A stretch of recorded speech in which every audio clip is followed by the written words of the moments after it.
हम लोग इस वीडियो में देखेंगे कि अवतल दर्पण द्वारा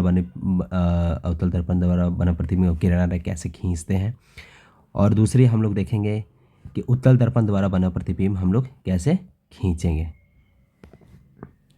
उत्तल लेंस द्वारा बना प्रतिबिंब हम लोग कैसे खींचेंगे। तो सबसे पहले हम लोग देखते हैं, हम लोग बच्चों में हमने देखा है कि बच्चे कंफ्यूज होते हैं कि किरण कैसे खींचनी है। किरण आरेख बनाने के लिए, किसी भी बिंब का प्रतिबिंब बनाने के लिए किरण आरेख कैसे खींचनी है ताकि हमारी जो प्रतिबिंब है वो एग्जैक्ट पोजीशन पे बन जाए।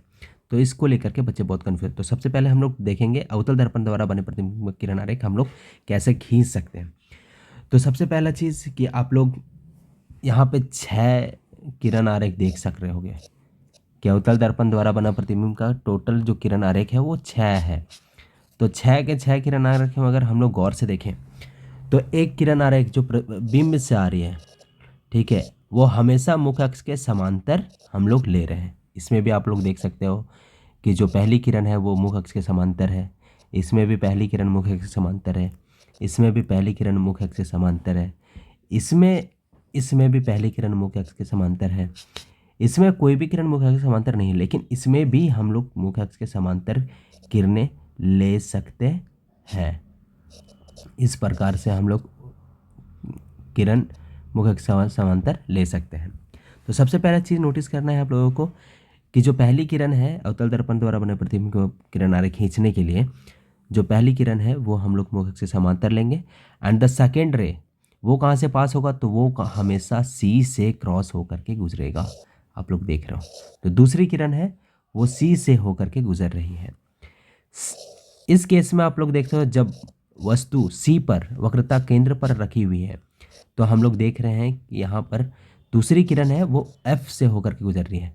बाकी हर किरण आरेख में आप लोग पहली किरण मुख्य अक्ष समांतर और दूसरी किरण सी से होकर के गुजरेगी। उसके बाद जहाँ पे दोनों किरणें एक दूसरे को प्रतिच्छेद करेगी वहीं पे प्रतिबिंब बन जाएगा।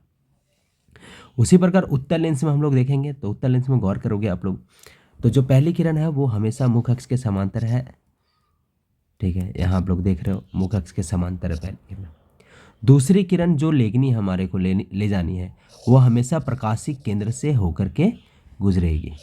इस पे भी आप लोग देख रहे हो प्रकाशिक केंद्र से होकर के गुजर रही है। इस पे भी आप लोग देख रहे हो प्रकाशिक केंद्र से होकर गुजर रही है। इसमें भी प्रकाशिक केंद्र से होकर के गुजर रही है। इसमें भी प्रकाशिक केंद्र से होकर के गुजर रही है। तो इस प्रकार हम लोग देख सकते याद कर सकते हैं कि कौन सी किरण कहाँ से लेकर के जानी है।